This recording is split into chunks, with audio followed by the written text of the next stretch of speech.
So the beginning years were really good because Hong Kong economy was really good back then when I started out. So you make commission easily because every company it's willing to pay to hire. And then they're willing to pay like 20% increment or 30% increment on your jobs. So you actually make a lot of commission, and then you always celebrate with your team, with your client, and fine dining, drinks all the time. So those were the good times. But until recently, when COVID hit, companies start to fire people. And then there's a lot of pay cut. Not a lot of companies are willing to hire talents. I'm pretty sure you would know as well in your industry.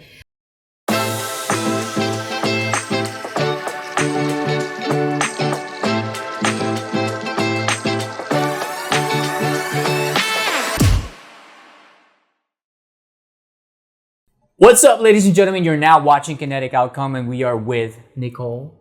Hi, guys. Hi, everyone.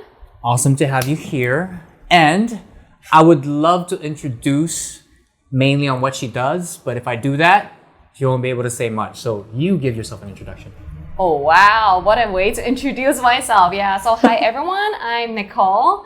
I've known through Hector at Drinks event in 𝙤𝙤𝙘𝙤, Hong Kong. And then we talked and I checked out his LinkedIn. Then I realized he did a lot of interesting things, including video editing. And also you had really impressive CV, right, on your LinkedIn.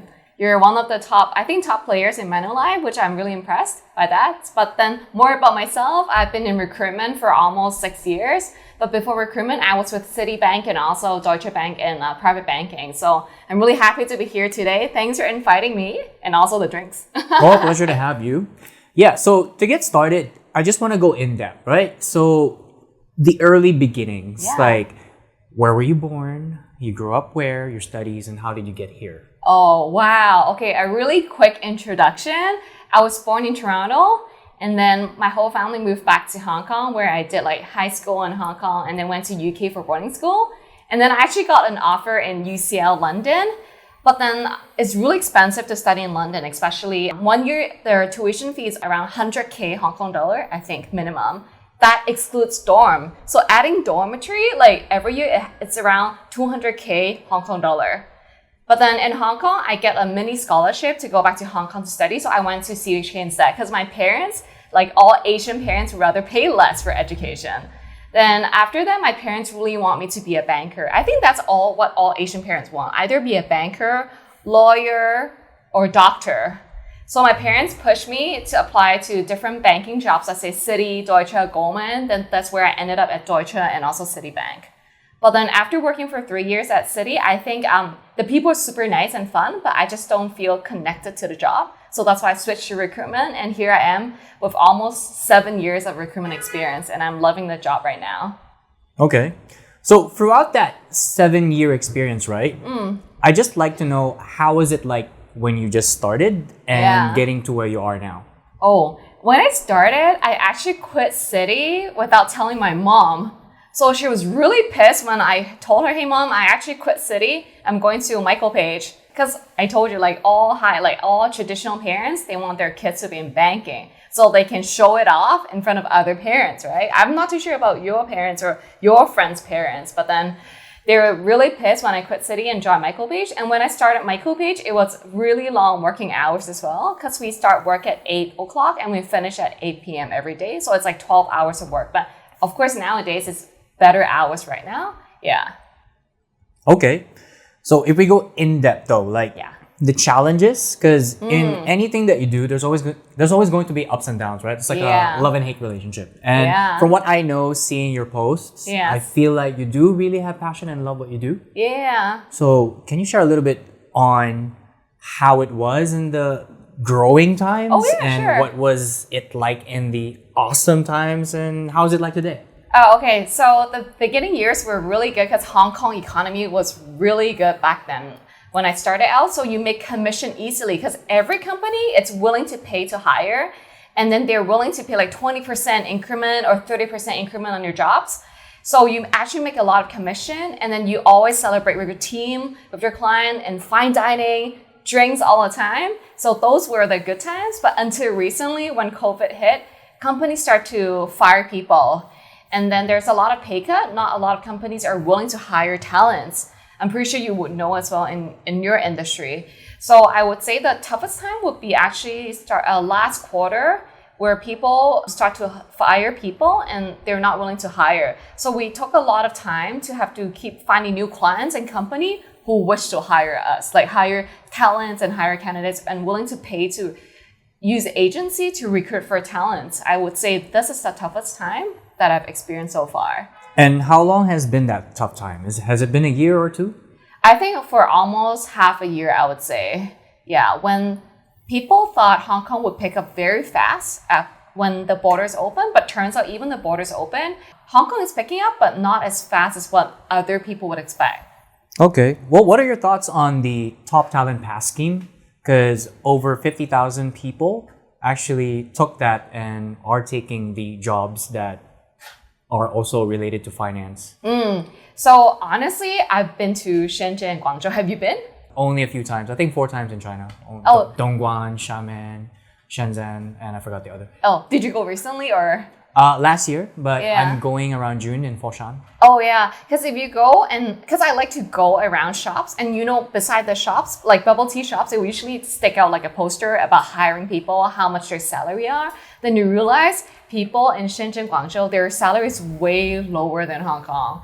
So I understand why banks or our clients are willing to hire people with a cheaper salary, but maybe similar quality as well. So I understand the salary gap is closing. And there are a lot of people who want to come to Hong Kong because of our highest post-tax salary in the world. We still have the highest salary post-tax, yes.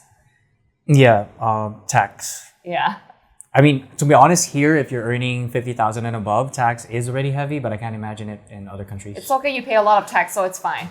Yeah. But anyway, next is your focus is finance and accounting, right? Yeah, just finance and accounting.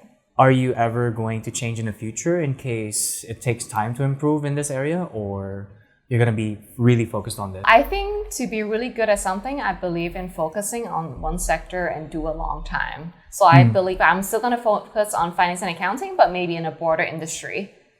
Okay, cool. Yeah. So also, for people that want to join the industry that you're in, Yes. who aspire to be like you, what would be great advice for them? Just apply to be a recruiter. It's like an entrepreneur. You have to go out and hustle, meet candidates, meet clients. It's kind of like your industry as well, where you have to keep meeting new people every week, ask them whether to buy your products or not, and be willing to go out there and mingle, I guess. That's how we met in Trapland. Yeah. Yeah, that was unplanned. Yeah, right. But anyway, you're here now. Yeah, thanks for inviting. Yeah, okay. So besides your mom having that reaction, She's crazy. your journey in these 7 years, Yeah. did you have more supporters or a balance of non and supporters?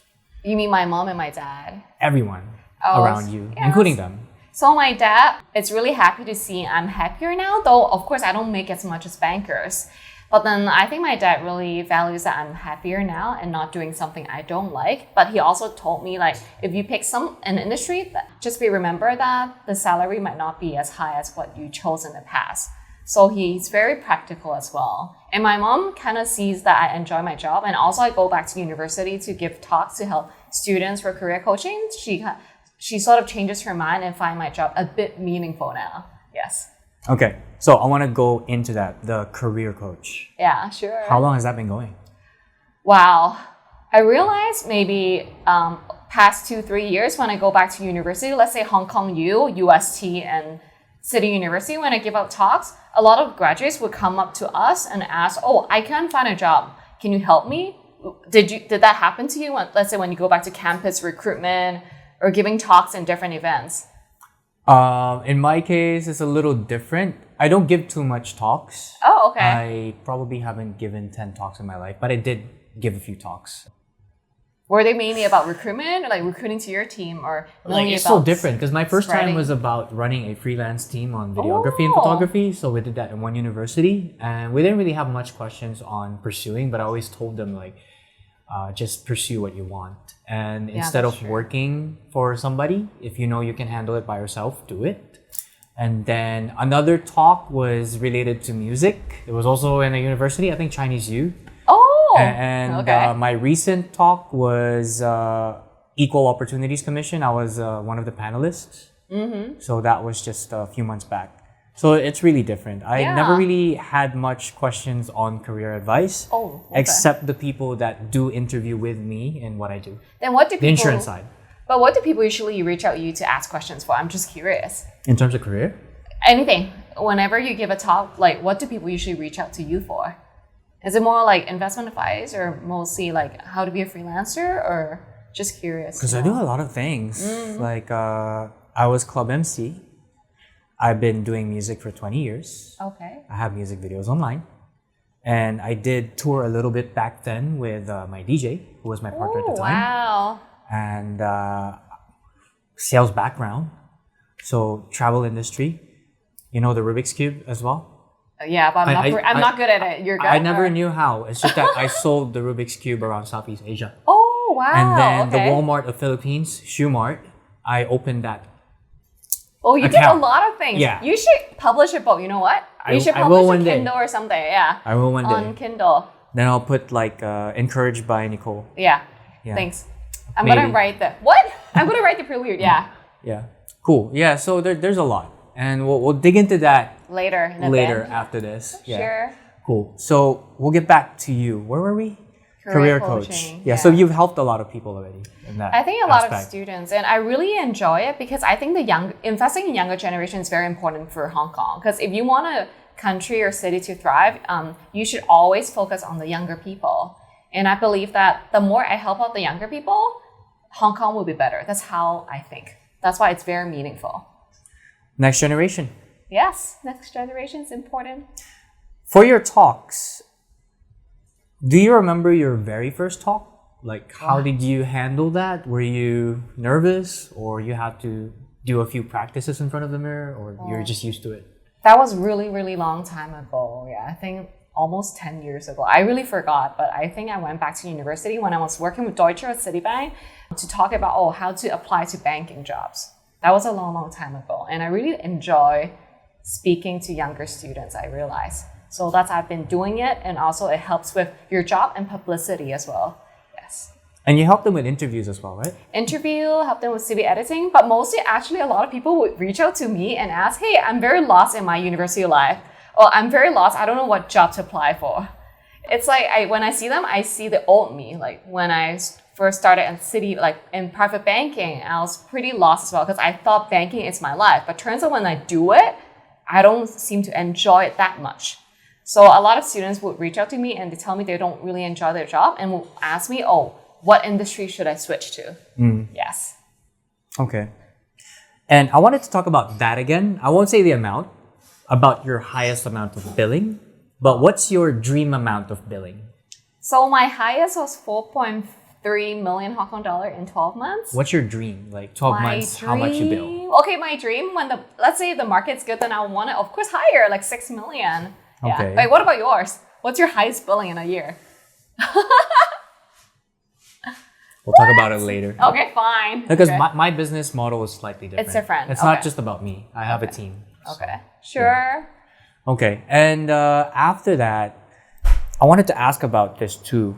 We'll talk about it more because, as you know, we're gonna do another video, but it's for her channel, so we're gonna go more in depth on this. But I'm still very, very interested on how you fell in love with books and when was the first book ever, if you can remember. Well, I can't remember, but I can only share with you the best book in my life. I'm pretty sure if you know it, it's Rich Dad Poor Dad, right? That's the first book I love, like the life-changing book. I remember reading it when I was working at my first job at Citibank. Yeah, and then I realized, is that it? Because I work from 9 o'clock to really late. And then you wake up every day. You're like doing the same thing every day. It doesn't feel passionate about my job. And I was like, is this gonna be the rest of my life from 21 years old to 60 years old? So I'm like, So after reading Rich Dad Poor Dad, it makes me realize, I need to start making a change in my life. And this book teaches me about passive income, which I'm sure you're an expert in passive income. And then I realized it's important to have a career that you really like and also have passive income on the side. So that's what this book changes my life. And also where I realized I need to read every day to have new concepts. So I started Nicole's Book Club. One whole book can change your mind. Yeah. And in Rich Dad, Poor Dad, I will never forget where it said, you cannot attach your emotions to money. You have to see it as a game. Is that the best line that you remember? For me, that's what I will always remember. And it reminded me as well of my childhood when he was talking about... a rich there dad? was a part there, you know, Or like what? $1, you start your own, like, was it like bookstore or something? You're borrowing something? Like, I just forgot that chapter. I haven't read that book in a long time. But because back then, for me, when I was in grade school, you know, in the really, really, really old times, like early 2000s, there were many like $1 shops. Oh, yeah. Full of stationaries, but you know, students love stationaries. And my parents sometimes would just give me $10, $15. I would use $5 to $10 to buy stationaries. Okay. I buy it for $1, then I sell it for $5. Oh, that's really smart. Or Buy $1 for you $5. buy something for It's like $5, sell it for 10, or sell it for 12. Hey, then you're really rich back then. Yeah, so I had a plastic bag full of different stationaries, then I'll pass it on to my classmates. Oh, and they really they're pay like, you. oh, how much is this sharpener? I'm like, $8, but I got it for $2. Oh, that's so nice. Yeah, Really know and how then to whatever make money. profits I made, I just bought more until other people was like, can you get me a air gun? So I would get them a $20 air gun, sell them double the price. Yeah, so I really think Rich Dad Poor Dad is really good because in school, like teachers never teach us financial education. We were taught like useless stuff, if I were to say, like chemistry, biology, and like Chinese literature. Like I think these are quite useless when it comes to making money in real life. Yeah. Did you pass it all though? I passed it, but not a good grade. But then, At least you still passed. I mean, at one Yes. point I failed it all except English. hey, but at least you made it in real life, right? Outside Yeah. of school. I think that's more important. Yeah. I feel like studying is good. It's just that they kind of lack making students realize what they exactly want. Yeah, so they should also teach students to identify what they want in their life. I think that's really important. Yeah. Yeah, so if they say, I want to be an entrepreneur, then you got to know Mandarin, English, and Cantonese, and add other languages. And then that kid would just study all the languages, I think. Really? I don't think being an entrepreneur requires language skills, right? Just English? You have more advantage though. If Oh, you have really? more. Okay. I mean, just for my opinion, I guess. Not everyone, okay? But it's just like, I may have failed in high school, but I started to pass everything after when I had a more clear vision on what I exactly want. Okay. Yeah. That's good. Cool. So this question, it can be anybody and more than one. Who do you look up to? And what are the memorable moments with these people? Or if someone you haven't met, then that's different. Oh shit, this is gonna be really cheesy. I think someone I look up to is my dad. And then I've always set a target to beat my dad in terms of financial terms. Yeah. So my dream is to beat my dad, make more money than him when he retires. Because my dad retired quite early. He retires at 50 and I want to beat his goal. Yes. Okay. What about you? What about you? Like, what's your, like, who do you look up to? Do you plan to, like, beat your parents? Or, like, I already outperform did. them? Oh my God! What the hell, yeah. That's good. That's a good target. For me, it's just, my parents came from zero. So they worked their way to get here. And my job is to build that to the next level. And whoever my next generation is, I have to make sure that they do way better than me. Yeah. That's it. Just amplify it generation for generation. Yeah, I think so. That's very important. Yeah. In terms of people I look up to, mainly it's the books that I read. Because I look for mentors in the books. Oh. Right? Like Jordan Belfort for how important sales is and everything that you do is selling. And in real life, of course, one of my bosses who was from the toy industry where I sold Rubik's Cube back then. So he always told me, I will never forget, like when he first hired me, he's like, get in the car. I'm in this car park. So I get in his car. I'm like, shit, he's driving me. He's a cool guy. He's like, one thing that you should always have is high frequency. Because when you're in high frequency, good things will happen. Wait, high frequency, by definition, do you mean having a positive emotions or like going all in? I don't get it. Everything that you do, all in, positive outlook on everything, no matter what the situation, just hustle. And he always tells me, we're the A team. You want to be part of the A team? Then be an A player. Doesn't mean you did great sales last week, you can relax this week. You gotta keep hustling. God. So he's that kind of boss. You guys have and he's high like, standards. he's like, I'm your mentor. I'm not your friend. You think I'm gonna give you a pat on the back? Like, sorry, Dean. Anyway, I did tell him, like, you're my second father in a way, the entrepreneur side. I like how I see it in the Rich Dad Poor Dad book. Have you beaten him yet? Not yet. Oh, that guy's let's put that in your goal list. He's a whole level of different types of, in a good way, crazy. Okay. He'll just say, I have this idea, or this will cost this much millions, but I'll do it. Like, he'll just do it. So anything he says, it happens. And that's the quality I look for in people around me. Oh, that's good. Yeah. He's like a go-getter. Yeah. Cool. So next is, I think this question will make sense on our end because I normally would say, what should people look up to next? So one is our video on your side, but also what do you think people should look up to in relation to what else that you do from this year to next year? Like including your book club, for example. You mean like my goals for next year, or what do you mean? This year to next year. This year to next year, I think probably do better in terms of my sales at my company. That's the first. And second is to expand my career coaching because I realized there are a lot of students who reach out to me and then I couldn't help every one of them. And I just want to interview like different people who are very successful in their career and then to share tips to younger people and to help them climb up, to also maximize their potential. I think that's very important. So these are the two main goals for next year, I think. Do you do this to give back to the community? Like it's just coaching and I don't expect anything, but I just want you to succeed sort of approach, or?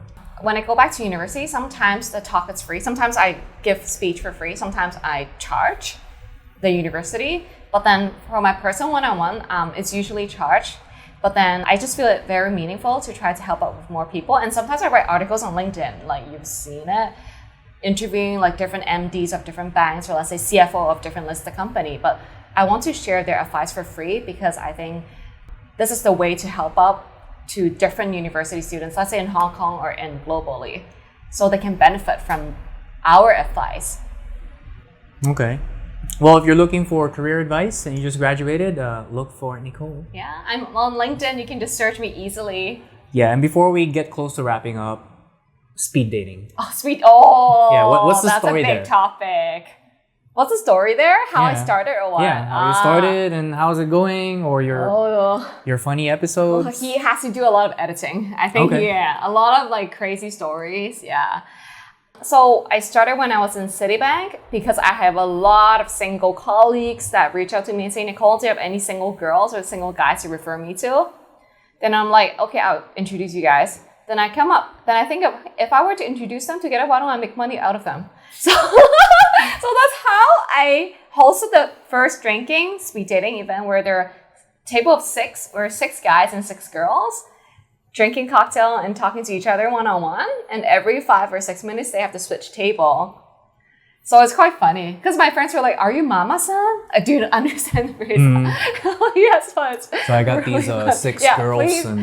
please cut this off. Yeah, that's how I started. Just tell me and I'll name the price. Okay, yeah. Okay, so anyway, that's how it started. And then I've been hosting it every year back then, yeah. Okay, back then. What about now? Now, I think I want to focus more on my job and also my career coaching because I think that's more meaningful. Even though, I mean, matching people are meaningful, but then I feel giving back to society and younger kids are more meaningful than helping people find love, if you don't mind I say that. Yeah. Well, I have this line, love yourself and love will find you. I think so. And also, I think people are quite picky when I think of my speed dating clients nowadays. Do you think so? Single people are quite picky nowadays, if you don't mind I say that. Oh, yeah. We have to talk about this behind camera because it's going to be so in-depth. Yeah, and also I might be too direct when I say this. Yeah. Because, you know, a lot of clients reach out to me to find like good quality guys and girls, right? Especially they give me unrealistic expectations. Let's say they want someone who's rich, good looking, tall, handsome, and loyal. But how many of these people do exist? And if they do exist, will they look for you? So sometimes I believe people need to manage your expectation in terms of guys and women, of course. Yeah, so. It's like, dude, you're like smoking a cigar. You're asking for this, but are you exactly that? Yeah, that's Yeah. no, 'Cause but it- I can't say it like that, right? Yeah, I But know. then that's a real picture why there are so many single people in the societies, because I think they don't know what they're looking for and they expect too much from others. That's why you have to be also, like, I have a list of 10 things I don't want, and the core values and things that I expect. But in order for me to have this person in my life, I need to be this. Yeah, you have to be Yeah. someone, if not better, right? If you're looking, let's say if you want to date a 10 out of 10 girls, you have to be a 10 at least. Yeah. Or beyond that. Yeah. Yeah. Cool. So I guess that's about it. This is a cool conversation. Thanks for inviting. This is the third time we met. Third time? Oh yeah. The Yeah. second, last time was in Canada. I just like ran Yeah, into you you. just Yeah. ran into me. Mhm. Yes. Yeah, it's the universe, like, aligning the energies. Always around here. Central. Well, just recently. We'll talk about Yeah. that later. But anyway, guys, once again, Nicole, I'll drop by the links in the description box. Have a look, and she'll have the profile there and your website Yeah. and career coaching details. And yeah, hit her up. Yeah. Thank you. And once again, ladies and gentlemen, Hector Telmo, Nicole, Kinetic Outcome, pleasure to have you. Thank you. Signing out.